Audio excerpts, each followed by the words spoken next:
छोटे से गांव में, जहां लोग आपस में मिलजुल कर रहते थे, वहां के लोग मेहनती और ईमानदार थे।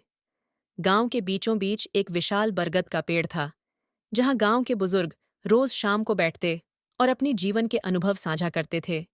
इस गांव में एक गरीब किसान, रामू, अपनी पत्नी और बेटे के साथ रहता था। रामू ईमानदार और मेहनती था, परंतु उसकी गरीबी उसे अक्सर परेशान करती थी। रामू का बेटा, मोहन, गांव के स्कूल में पढ़ता था। वह होशियार और तेजस्वी था, लेकिन उसके मन में एक हीन भावना थी। उसे लगता था कि उसकी गरीबी के कारण लोग उसका सम्मान नहीं करते। एक दिन रामू खेत में काम कर रहा था। काम के दौरान उसे जमीन में एक चमकती हुई चीज दिखाई दी। उसने थोड़ा और खुदाई की तो एक बड़ा सा सोने का बर्तन मिला, जिसमें सोने के सिक्के भरे हुए थे। रामू को पहले तो समझ नहीं आया कि क्या करना चाहिए, परंतु थोड़ी देर बाद उसके मन में लालच आने लगा। उसने सोचा, अगर मैं यह सोना बेच दूं, तो मेरी गरीबी हमेशा के लिए खत्म हो सकती है। मैं और मेरा परिवार खुशहाल जीवन जी सकते हैं। लेकिन उसके मन में यह भी विचार आया कि यह सोना उसका नहीं है। उसने अपने दिल की आवाज सुनी और सोने को वापस जमीन में छुपा दिया। वह घर लौट आया, लेकिन उसकी आंखों में चिंता साफ झलक रही थी। अगले दिन रामू गांव के मुखिया के पास गया और सारी सच्चाई बता दी। उसने कहा, मुखिया जी, मैंने अपने खेत में सोना पाया है। ये मेरा नहीं है। मैं इसे गांव की संपत्ति मानता हूँ। कृपया इसका सही उपयोग करें। मुखिया उसकी ईमानदारी से बहुत प्रभावित हुए। गांव के अन्य लोग भी रामू की तारीफ करने लगे। लेकिन इसी गांव में एक धनी व्यापारी, हरि, रहता था। वह खुद लालची और स्वार्थी था। उसे रामू की ईमानदारी पसंद नहीं आई और उसने रामू को बदनाम करने की योजना बनाई।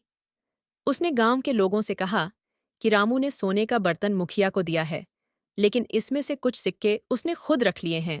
हरि की बातों से गांव के कुछ लोग रामू पर शक करने लगे। उन्होंने मुखिया से कहा कि इस मामले की जांच होनी चाहिए। मुखिया ने जांच का आदेश दिया। जांच के दौरान रामू के घर की तलाशी ली गई, लेकिन वहां कुछ भी संदिग्ध नहीं मिला। इसके बाद मुखिया ने गांव की सभा बुलाई और हरि से पूछा, तुम्हारे पास इस आरोप का कोई सबूत है? हरि के पास कोई सबूत नहीं था। मुखिया ने कहा, जो व्यक्ति सच्चा होता है, उसे किसी सबूत की जरूरत नहीं होती। रामू ने अपनी सच्चाई और ईमानदारी से गांव का विश्वास जीता है।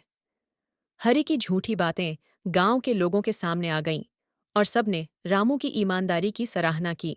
यह सब देखकर रामू का बेटा मोहन समझ गया कि सच्चाई ही असली ताकत है। वह अपने पिता के पास गया और कहा, पिताजी, आपने अपनी ईमानदारी से हमें समाज में ऊंचा स्थान दिलाया है। मैं भी आपकी तरह सच्चा और ईमानदार बनने की कोशिश करूंगा। रामू ने बेटे को गले लगाते हुए कहा, बेटा, सच्चाई और ईमानदारी से बड़ी कोई दौलत नहीं होती। चाहे हालात कैसे भी हों, हमें हमेशा सही रास्ते पर चलना चाहिए। मुखिया ने रामू की ईमानदारी से प्रेरित होकर गांव में एक नियम लागू किया कि अगर किसी को कोई कीमती वस्तु मिलती है, तो उसे गांव की भलाई के लिए इस्तेमाल किया जाएगा। रामू को गांव की सेवा करने के लिए एक महत्वपूर्ण जिम्मेदारी दी गई। अब गांव में एकता और भी मजबूत हो गई थी। गांव के लोग एक दूसरे पर भरोसा करने लगे और हरि को अपनी गलती का एहसास हुआ। उसने रामू से माफी मांगी और अपनी गलतियों को सुधारने का वादा किया। रामू और उसका परिवार अब खुशहाल जीवन जी रहे थे। रामू की ईमानदारी और सच्चाई ने उन्हें गांव में आदर दिलाया और उनके जीवन में सुख शांति लाई। मोहन भी अपनी पढ़ाई में और अधिक मेहनत करने लगा और गांव के बाकी बच्चों के लिए प्रेरणा का स्रोत बन गया।